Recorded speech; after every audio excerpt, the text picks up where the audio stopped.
Right, well guys, I've not got much memory on my phone, so this will have to be a short one. What have I been doing? God knows what I showed you on the chassis last time.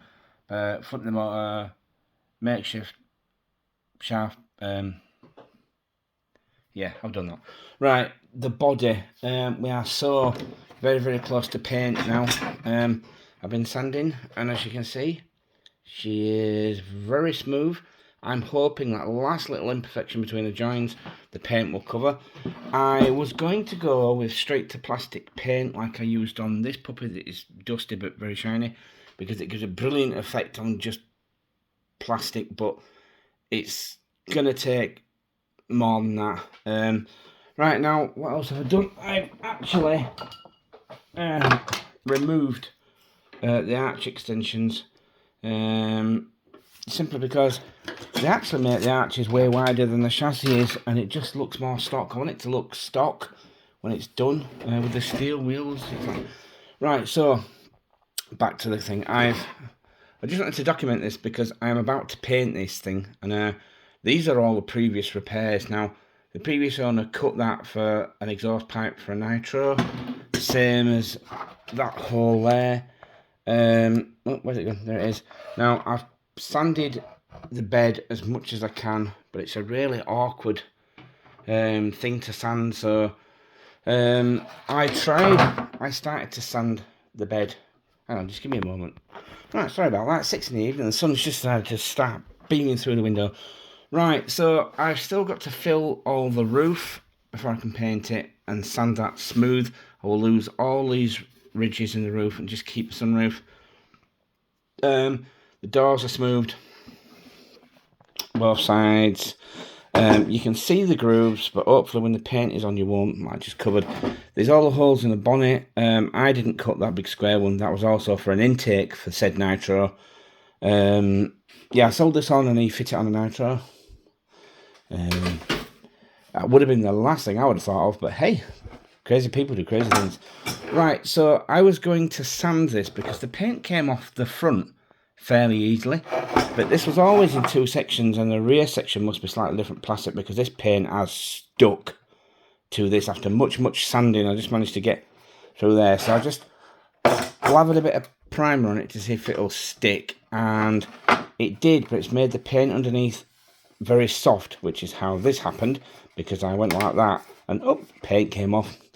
So I'm gonna do all the prep work. You can see it better now. I couldn't see it because the sun's shining in my eyes. Right, so I have a little bit of repair work to do on here to cover this broken piece that I did fix at one point but has gone. Some light sanding and prep work on the back. I'm going to paint that. I'm still undecided as to the colour. I had 2 colours in mind, but having Googling the colours of these trucks online, a third colour has come to mind. So tell me what you think. Matte black, army green, or bright red? There are virtually no 2000 F150s painted in army green. I spent 2 days looking on Google Images and Pinterest, and I can find very few. There's an odd one, but they look awful. So despite buying the green paint, I think I may not bother. So I'm going to see how good a finish the primer gives. Because what I was going to do was paint it with the direct to plastic base coat, then paint it with the black, like a satin finish, then mask off all the bits I wanted to stay black, like the window trims, B-pillars, the truck bed itself. There's so many holes and damage in that. Painting it black is the only obvious answer. And then just shoot a coat of green and it would be there, black and green. An army truck with steel wheels. Yes, nice, result, done. But I saw the red one and I'm like, oh, shiny red, I don't know. Right, so there we go. What's the next plan? Right, so before I shoot any paint onto this, I've just been repairing this missing piece here. Oh, my phone is going crazy. After fiberglassing, such a success with fiberglassing the inside, I've decided to trim these little bulkheads off. Oh my god, I'm going to break it. On both sides. trim all the black, give all the black paint off, and fiberglass the two halves together, so it is then officially one shell. You'll have to excuse it, absolute. Oh, that's better.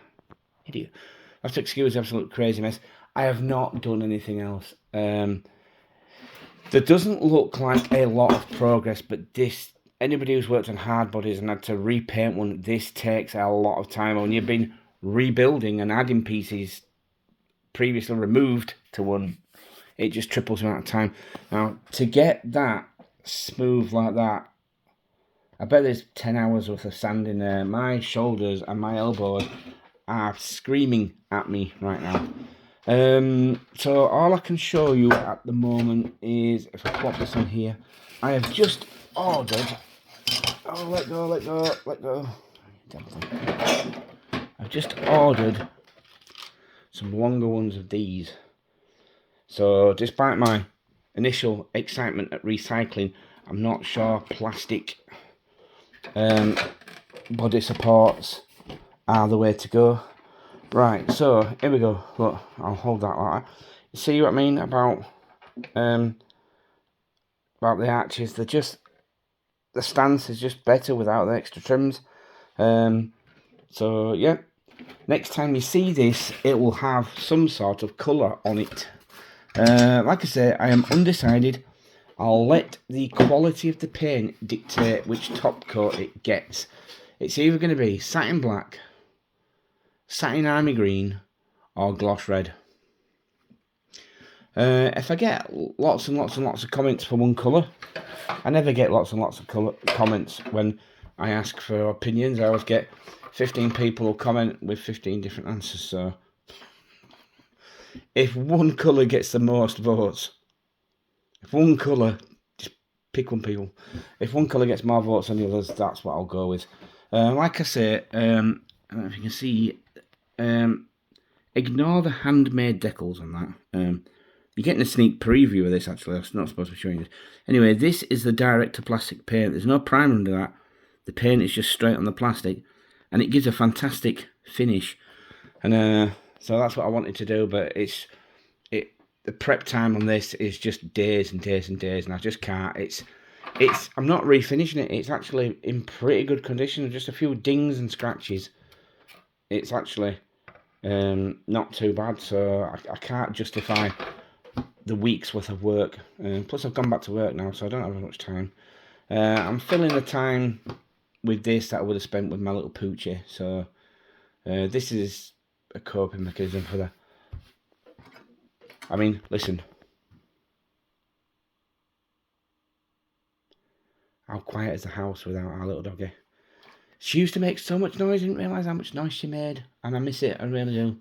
The house is too quiet. Anyway, I'll be putting music on in a minute, but YouTube don't like music, so yeah. I don't know if I've showed you the interior. Oh, there goes the window. I have refitted the seats. There's still a gaping hole. I'm actually gonna do with the fiberglass thing malarkey and make like a cover in there that's shaped, because this gearbox, this piece here to there, sits there to there. So I may cover that with some sort of cling film or aluminium tape and sit it on and put some fiberglass in and leave it sat, so that this actually forms to the shape of the gearbox. It's an idea. It may or may not work, who knows.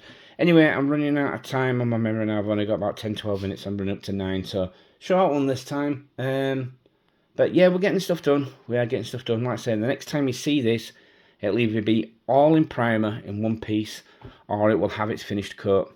Depends on how the good old English weather behaves for me. So I've got to fiberglass it first. That's got to be the first step. Because then I can paint it in one, and it's much easier. Get more even coat that way. Right, anyway, thanks for watching, guys. Rate, subscribe, comment, please. Comment. Do all the usual things. Thanks for watching.